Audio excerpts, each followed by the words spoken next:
Okay, so बच्चा party we had basically discussed about orbitals, ठीक है, क्वांटम नंबर्स, ठीक है. तो now we are going to talk about game of probabilities. Probability मतलब पहली बात तो क्या होती है, प्रोबेबिलिटी मतलब होती है, तुम भाई साहब, हाँ बस बहुत बढ़िया, ठीक है. प्रोबेबिलिटी मतलब क्या होती है कि एक एटम के आजू बाजू इलेक्ट्रॉन को पाए जाने की संभावना, ठीक है. Probability means what people, probability means that where will an electron in an atom be found. तो समझ लो ये एक एटम है, यहाँ पे प्रोटॉन्स है, न्यूट्रॉन्स है, और यहाँ पे भाई साहब आपका इलेक्ट्रॉन क्लाउड है. This is basically electron cloud, ठीक है. तो यहाँ पे इलेक्ट्रॉन की पाए जाने की जो पॉसिबिलिटी है उसको अपन बोलते हैं probability. That is basically known as probability. So we are now going to understand the game of probabilities. So what have we understood till now? Quantum mechanical model. Quantum mechanical model में हम क्या बोल रहे हैं कि atom का exact position और momentum हम कभी नहीं बता सकते. तो एक क्वांटम मैकेनिकल मॉडल है जिसके हिसाब से आपके 4 क्वांटम नंबर्स होते हैं. क्या क्या भाई साहब? प्रिंसिपल क्वांटम नंबर, ये आप 10th तक पढ़ चुके हैं, ठीक है. आपका azimuthal quantum number, magnetic quantum number और स्पिन क्वांटम नंबर, इन चारों पे आपका डेफिनेशन होता है, ठीक है. एक गिवन वैल्यू ऑफ n के लिए l की वैल्यू कहां से कहां तक होगी? 0 to n-1. एक गिवन वैल्यू ऑफ l के लिए m की वैल्यू कहां से कहां तक होगी? -l से लेकर 0 तक, और ये +l तक. और स्पिन जो होगा वो या तो होगा भाई साहब +12 और -12, ठीक है. +12 और -12 रिप्रेजेंटिंग क्लॉकवाइज और एंटी क्लॉकवाइज मूवमेंट्स, ठीक है. क्लियर है? ओके. तो क्वांटम मैकेनिकल मॉडल ये हमने भाई साहब पढ़ा, जाना, समझा, ठीक है. हाइसेनबर्ग का अनसर्टेनिटी प्रिंसिपल क्या बोलता है? It's impossible to basically find out the exact position and momentum of an electron which is orbiting, ठीक है. तो इन्होंने भाई साहब क्या बोला कि एक्यूरेसी से हम दोनों भी नहीं निकाल सकते. तो delta x into delta p, ठीक है, this will be greater than equal to h by कितना हो जाएगा? 2 पाई, है ना. ये हो गया आपका हाइसेनबर्ग का uncertainty principle. Schrödinger wave equation तो बहुत ही कॉम्प्लिकेटेड है भाई साहब, ठीक है. ऑर्बिट्स एंड ऑर्बिटल्स, ये हमने पढ़ा. Quantum numbers, shapes of orbitals, ठीक है. अलग अलग ऑर्बिटल्स के अलग अलग शेप्स होते हैं. डम्बल शेप होता है कोई, ठीक है, कोई डबल डम्बल शेप्ड होगा, कोई भाई साहब आपका स्पेरिकल होगा. सो अलग अलग चीजें हैं, ठीक है. नाउ हम यहाँ पे क्या पढ़ेंगे? देखो नोड्स. हमने कल थोड़ा सा आइडिया इसका लिया था कि नोड्स बेसिकली होता क्या है. तो आप समझो ये डंबल है, ठीक है. यहाँ पे इलेक्ट्रॉन को पाए जाने की पॉसिबिलिटी, कहाँ पे आप इलेक्ट्रॉन को नहीं पाएंगे? इस पर्टिकुलर पॉइंट पे. यहाँ पे इलेक्ट्रॉन की पाए जाने की पॉसिबिलिटी जहाँ पे 0 हो उसको अपन बोलते हैं नोड्स, ठीक है. तो इसको अपन बोलेंगे नोड्स. कितने टाइप ऑफ नोड्स होते हैं? Orbitals and wave functions. Probability density क्या होती है? Boundary surface diagram end nodes of orbitals, ठीक है. ओके. तो फटाफट से देखते हैं भाई साहब यहाँ पे समरी ऑफ क्वांटम नंबर्स. हमारा प्रिंसिपल क्वांटम नंबर ये अपन 9th 10th में भी पढ़ चुके हैं. It has a positive value of 1 2 3, ठीक है. ये इसका 1 2 3 होगा. n determines the energy. तो इसमें क्या इंपॉर्टेंट होता है भाई साहब? n determines the energy and size of the orbital. तो क्या एनर्जी है और क्या साइज है, ठीक है. n is basically representing what? Energy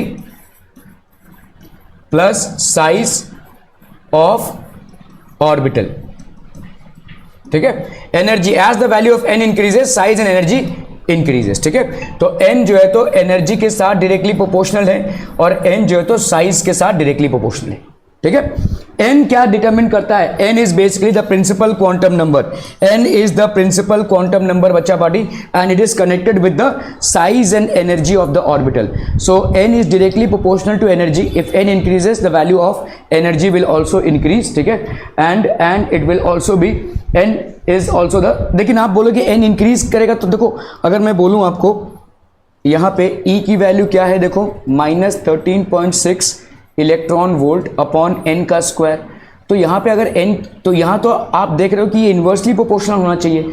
n अगर इंक्रीज करेगा तो E डिक्रीज करना चाहिए ना. तो यहाँ पे क्यों बोल रहे हैं कि as the value of n increases, size of the energy of the orbital, size the energy of the orbital increases. ऐसा क्यों बोल रहे हैं? बहुत बढ़िया, ठीक है. तो ये नेगेटिव है. अगर यहाँ पे n बढ़ेगा तो ये फ्रैक्शन का वैल्यू कम होगा, लेकिन नेगेटिव की वैल्यू भी तो कम हो जाएगी ना भाई साहब, ठीक है. जैसे आप नेगेटिव नंबर्स में ऐसा बोलते हैं ना, -3 और -2 है, तो कौन ग्रेटर है? -2 है. तो ये छोटा होता जाएगा, ये छोटा होता जाएगा, लेकिन क्योंकि इसके सामने नेगेटिव है इसका मतलब ये बड़ा होता जा रहा है. भाई यहाँ पे देखो मैग्नीट्यूड छोटा हो गया लेकिन नंबर बड़ा हो गया, ठीक है। अगर हम देखो -1 पे है तो ये number this is more than this, this is more than this, negative value है। क्या ये समझ में आ रहा है? दैट्स द रीजन वी से कि n के बढ़ते वैल्यू के साथ आपकी एनर्जी की जो वैल्यू है वो भी बढ़ती जाएगी, ठीक है। हालांकि आप अगर देखेंगे तो मैथमेटिकली ये ऐसा लग रहा है कि ये इनवर्स प्रोपोर्शनैलिटी का सीन है, लेकिन इकलौते इस माइनस साइन के वजह से ये इनवर्स नहीं होगा, ठीक है। इस माइनस साइन की वजह से एनर्जी भाई साहब क्या होगी? बढ़ेगी, इट विल इंक्रीज, ठीक है। ओके, एजीम्यूथल क्वांटम नंबर पे आते हैं भाई साहब। What is azimuthal quantum number? It has values from, तो हमने देखा भाई साहब for a given value of L, ठीक है, sorry for a given value of N, for a given value n की गिवन वैल्यू के लिए l की वैल्यू कहां से कहां तक होगी? 0 to n-1 तक होगी भाई साहब, ठीक है। There are n subshells in the nth shell, तो आपके n सबशेल्स होते हैं nth शेल में। मतलब अगर मैं बोलूं थर्ड शेल है तो कितने सबशेल्स होंगे? 3 सबशेल्स होंगे। अगर फोर्थ सेल है तो कितने सबशेल्स होंगे? 4, ठीक है। फिफ्थ सेल है तो 5 सबशेल्स होंगे, ठीक है। तो इसका मतलब nth शेल में n सबशेल्स होंगे, nth शेल में n सबशेल्स होंगे, ठीक है। L identifies the subshell and determine the shape. तो L बेसिकली क्या आइडेंटिफाई कर रहा है? कौन सा सबशेल है और बेसिकली सबशेल के हिसाब से शेप, ठीक है, सबशेल के हिसाब से शेप। जैसे भाई साहब अगर आपका L का वैल्यू 0 है तो ये S हो गया, L का वैल्यू 1 है तो P हो गया, L का वैल्यू 2 है तो ये D हो गया, L का वैल्यू 3 है तो ये F हो गया भाई साहब। L के अलग अलग वैल्यूज की वजह से आपके S, P, D, F subshells होते हैं, ठीक है, क्लियर है। मैग्नेटिक क्वांटम नंबर, अभी मैग्नेटिक क्वांटम नंबर क्या होता है भाई साहब? तो मैग्नेटिक क्वांटम नंबर हमने देखा इसकी वैल्यू कहां से कहां तक होगी? For a given value of L, magnetic quantum number की वैल्यू होगी -L से भाई साहब 0 तक और 0 से भाई साहब +L तक। This is the magnetic band, ठीक है। So it has values from -L to +L। Magnetic quantum number determines the orientation of the orbital. तो ये बेसिकली क्या डिटरमिन करता है भाई साहब? ये डिटरमिन करता है orientation. This determines the orientation of the orbital, ठीक है। कैसे ओरिएंटेशन है? In an external magnetic field for a given value of L। तो L की कोई गिवन वैल्यू के लिए M की वैल्यूज कितनी हो जाएगी? 2L + 1 वैल्यूज, ठीक है। M की भाई साहब इतनी सारी वैल्यूज हो जाएंगी, ठीक है, क्लियर है। For a given value of L, M has 2L + 1 values. इन सब चीजों पे हमने कल सवाल भी किए थे टू क्लैरिफाई द कॉन्सेप्ट, ठीक है। इलेक्ट्रॉन स्पिन क्वांटम नंबर, भाई साहब स्पिन क्वांटम नंबर, ठीक है। तो ये आपके 2 ही वैल्यूज होंगे, +½ और -½ आर बी क्लियर। कुछ किताबों में शायद गलती से ये लिखा रह सकता है कि क्लॉकवाइज मूवमेंट को हम +½ बोलते हैं और एंटी क्लॉकवाइज को -½ ऐसा कुछ नहीं, ठीक है। हाँ, दोनों अलग अलग स्पिन के होंगे। अगर एक क्लॉकवाइज होगा तो दूसरा एंटी क्लॉकवाइज होगा। तो जब भी आप किसी ऑर्बिटल में, समझ लो भाई साहब आप S ऑर्बिटल में 2 इलेक्ट्रॉन्स भर रहे हैं, तो एक को ऐसे दिखाएंगे, एक को ऐसे, मतलब ऑपोजिट स्पिन। अगर P ऑर्बिटल देखेंगे तो P ऑर्बिटल में 3 खांचे होते हैं भाई साहब, ठीक है। तो एक का ऐसा, इसका ऐसा, एक का ऐसा, एक का ऐसा, एक का ऐसा, एक का ऐसा, ऐसा दिखाएंगे, ठीक है। तो this is how we will basically, ये आपके 4 क्वांटम नंबर्स हैं। So based on these quantum numbers we have thinking things, okay. अभी आपके नोड्स भाई साहब क्या होते हैं? What are nodes? The regions where the probability density function, ठीक है, reduces to 0 are node as nodals और नोड सर्फेसेस, ठीक है। जहां पे भाई साहब आपका प्रोबेबिलिटी डेंसिटी फंक्शन, ठीक है, 0 हो जावे, ठीक है, are known as nodal surfaces और नोड्स। जहां पे आपका probability density function, probability, the regions where the probability density function reduces to 0 are known as nodal surfaces or nodes. इनको अपन भाई साहब nodal surfaces या nodes बोलेंगे। Are we clear? Probability density function. A node is a region where the probability of finding an electron is 0. ठीक है, तो इसको लिख लीजिए भाई साहब। एक नोड क्या होता है? एक रीजन होता है जहां पे the probability of finding the electron is 0, ठीक है। A node is a region where the probability of finding an electron is 0। तो मतलब यहां पे प्रोबेबिलिटी क्या होती है भाई साहब? We know that probability psi का स्क्वायर, ये साई आ रहा है कहां से? ठीक है, ये आ रहा है आपके स्क्रॉडिंगर वेव इक्वेशन। तो psi square is equal to 0, probability of finding an electron is 0। The number of nodes increases with an increasing in principal quantum number। तो जैसे जैसे भाई साहब आपका प्रिंसिपल क्वांटम नंबर बढ़ता जाएगा, नोड्स की भी वैल्यू बढ़ती जाएगी, ठीक है। नोड्स को जानना जरूरी है क्योंकि ये एक ऐसी जगह है जहां पे आप इलेक्ट्रॉन्स को फाइंड ही नहीं कर सकते। You can basically do not find electrons at all, ठीक है। तो that is one place wherein you can not find electrons.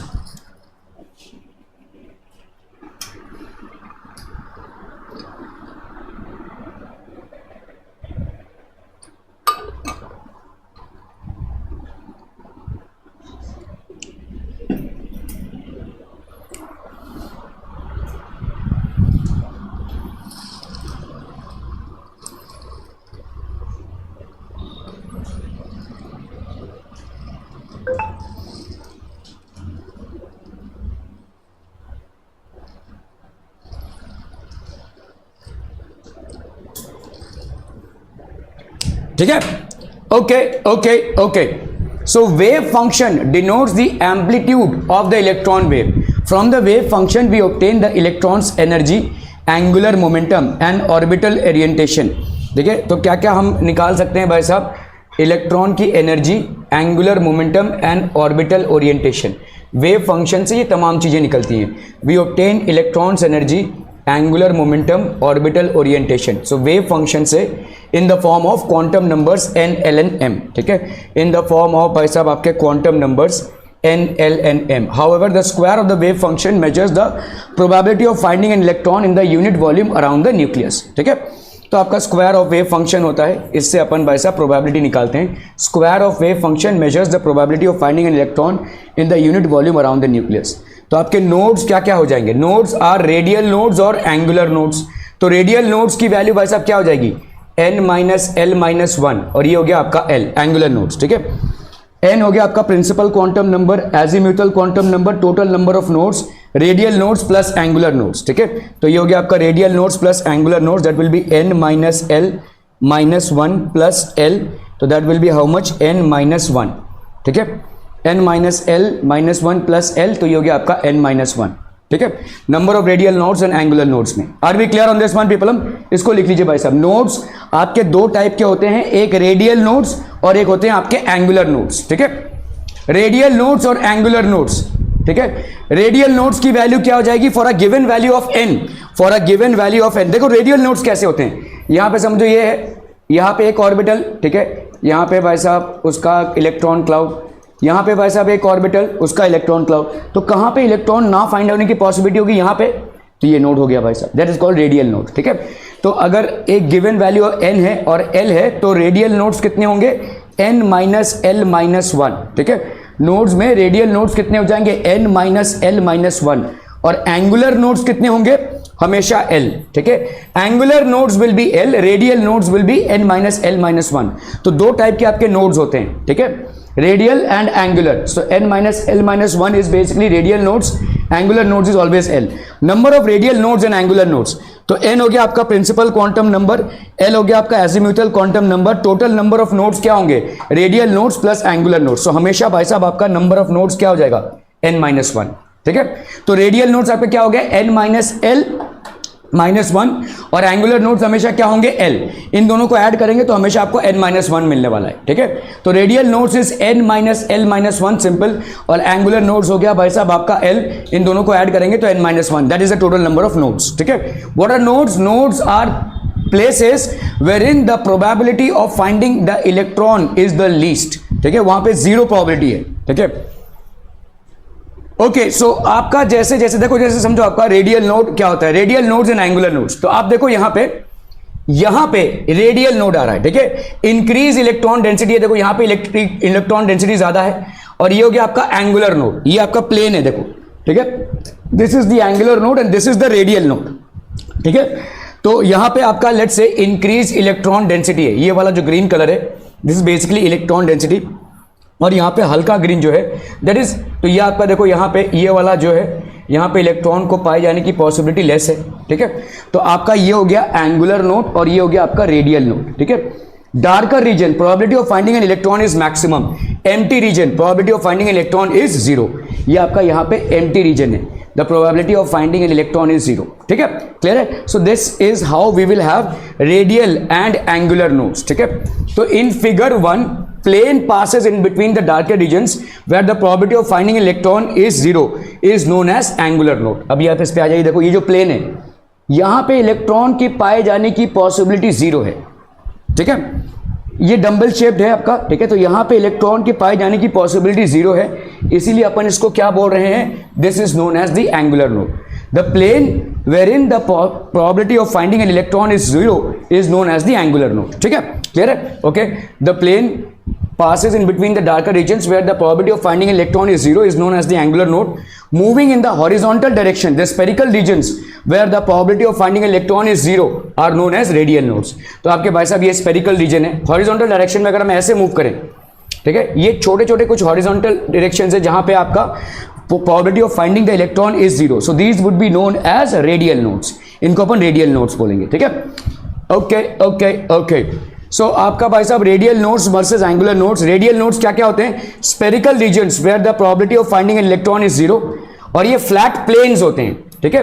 देखो जैसे आपका यहाँ पे आपने रेडियल नोड देखा, ये गोल गोल रीजन्स होते हैं, दीज आर स्पेरिकल रीजन्स, और ऐसा फ्लैट रीजन जो होता है उसको अपन बोलते हैं एंगुलर नोड, ठीक है।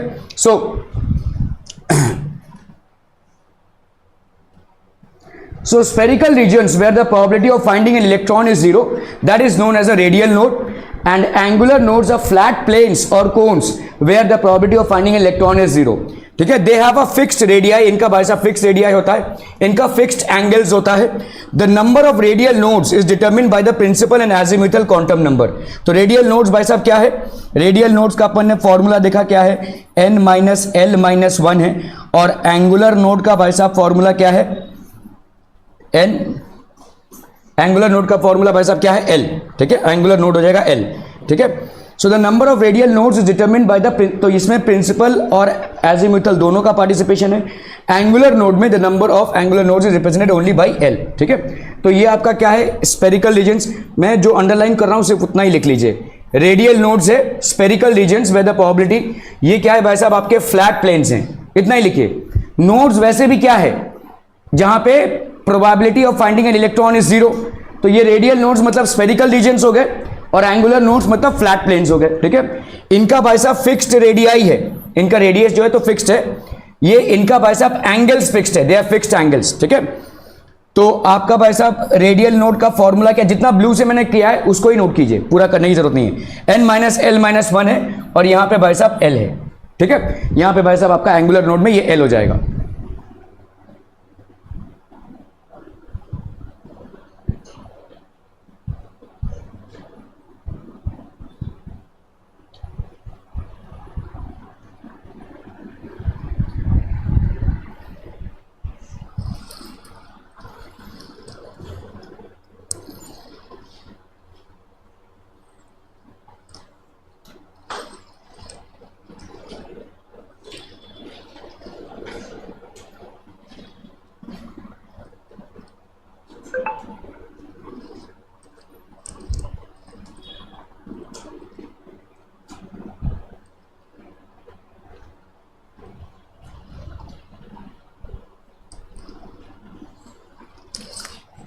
ठीक है, done done done, okay.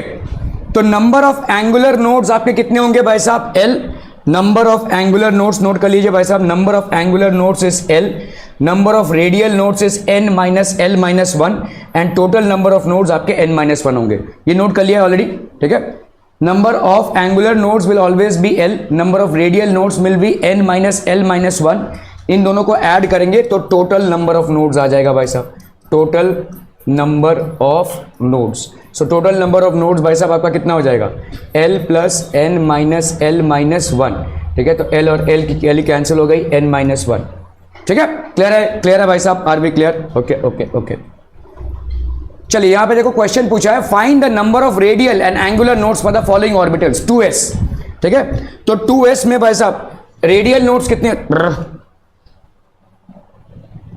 Radial nodes, ठीक है। रेडियल नोड्स में क्या हो जाएगा भाई साहब आपका, रेडियल नोड्स आपने क्या देखा, यहां पे देखो आपका रेडियल नोड है n माइनस l माइनस 1, और एंगुलर नोड है l, ठीक है। रेडियल नोड ये हो गया भाई साहब आपका एंगुलर नोड, एंगुलर नोड की वैल्यू क्या होती है l, रेडियल नोड की वैल्यू होती है n माइनस l माइनस 1, तो 2s है, ठीक है। तो 2s में n की वैल्यू क्या हो जाएगी, 2s में भाई साहब n की वैल्यू हो गई 2, और s की वैल्यू क्या हो जाएगी 0, वी नो दिस, ठीक है। तो यहां पे कितना आ जाएगा बोलो, 2 माइनस 0 माइनस 1, तो ये हो गया 1, ठीक है। एंगुलर नोड कितना हो जाएगा l, एल की वैल्यू यहाँ पे कितनी है 0, तो ये हो गया 0, ठीक है। तो आपका भाई साहब यहाँ पे 2s, तो पहला वाला ठीक है 2s का वैल्यू हो जाएगा इतना। तो रेडियल नोड यहाँ पे कितना हो गया भाई साहब, ठीक है, आपका रेडियल नोड हो गया कितना, radial node is 1 and angular node is 0, ठीक है। 2p ले लेते हैं भाई साहब, ठीक है। 2p में बताओ भाई साहब क्या क्या हो जाएगा, 2p में आपका n का वैल्यू कितना है 2 और p की वैल्यू कितनी है 1, है कि नहीं, ठीक है। तो n minus L that is 2 minus 1 minus 1, तो ये हो गया 0, ठीक है। एंगुलर नोड पे आते हैं, एंगुलर नोड में l की वैल्यू कितनी है भाई साहब 1, तो ये हो गया आपका एंगुलर नोड, ठीक है। तो एंगुलर नोड की यहाँ पे वैल्यू कितनी हो गई भाई साहब, एंगुलर नोड की वैल्यू हो गई 1 और रेडियल नोड की वैल्यू हो गई 0, ठीक है। 3s पे आते हैं भाई साहब, 3s पे, ठीक है।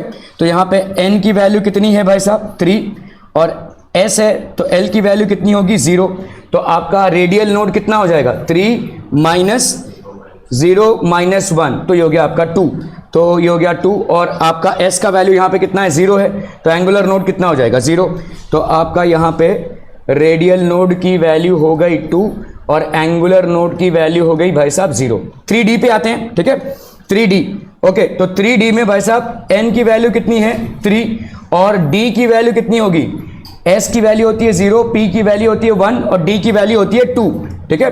तो सॉरी l की वैल्यू हो गई 2, ठीक है। तो आपका भाई साहब यहाँ पे रेडियल नोड कितना हो जाएगा, radial node will be 3 minus 2 minus 1, तो ये हो गया 0, तो रेडियल नोड इसका कितना हो गया भाई साहब 0 और एंगुलर नोड कितना हो जाएगा भाई साहब l का वैल्यू यहाँ पे कितना है 2, तो एंगुलर नोड हो जाएगा 2, ठीक है।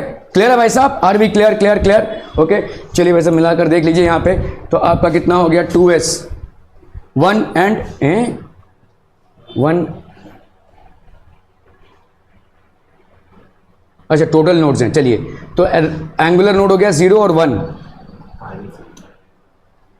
एंगुलर नेट 0 और 1, ठीक है, ओके। इसमें देख लीजिए भाई साहब आपका 2p में 0 एंड सॉरी आपका रेडियल नोड है 0 और एंगुलर नोड है 1, ठीक है।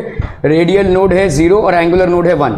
3s में देख लीजिए भाई साहब आपका रेडियल नोड है कितना 2 और एंगुलर नोड है 0, ठीक है। रेडियल नोड कितना है 2, एंगुलर नोड है 0, ठीक है।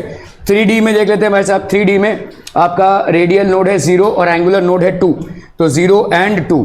अभी अगर टोटल निकालना है तो इसको ऐड करते रहो भाई साहब, यहाँ पे टोटल में कितना आ जाएगा 1, यहाँ पे 1, यहाँ पे 2, यहाँ पे 2 भाई साहब, ठीक है। That is all that you have to do, ठीक है। क्लियर है भाई साहब, सिंपल फॉर्मूला बेस्ड चीजें हैं।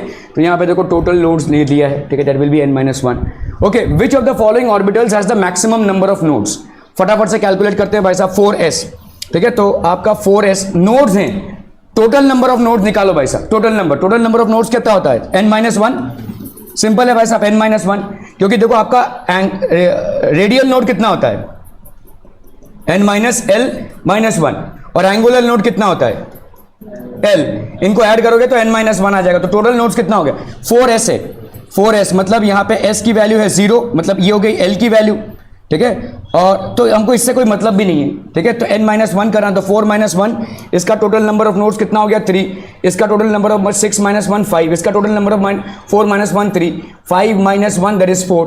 तो which will have the maximum number of nodes, 6p will have the maximum number of nodes, option B is correct, 6p will have the maximum number of nodes, ठीक है। समझ में आ रहा है, टोटल नंबर ऑफ नोड्स का basic formula डाल देंगे जो n-1 है, तो यहाँ पे आपको l वगैरह से कोई फर्क नहीं पड़ता, ठीक है। चलिए भाई साहब इसको करना है, which of the following orbitals does not have total number of nodes equal to 3, total number of nodes क्या होगा n-1, तो 4 - 1 का कितना होगा भाई साहब, यहाँ पे 4 - 1 का 3 होगा, इसका 4 - 1 इसका कितना होगा 3, 4 - 1 3, यहाँ पे 3 - 1 2, तो दिस विल नॉट हैव, ये वाला हो जाएगा आपका करेक्ट आंसर, तो ऑप्शन डी इज करेक्ट। हो समझ में आ रहा है, ठीक है, ओके। खत्म हो गया, अरे लाइफ में चिल हो यार तुम लोग एकदम से।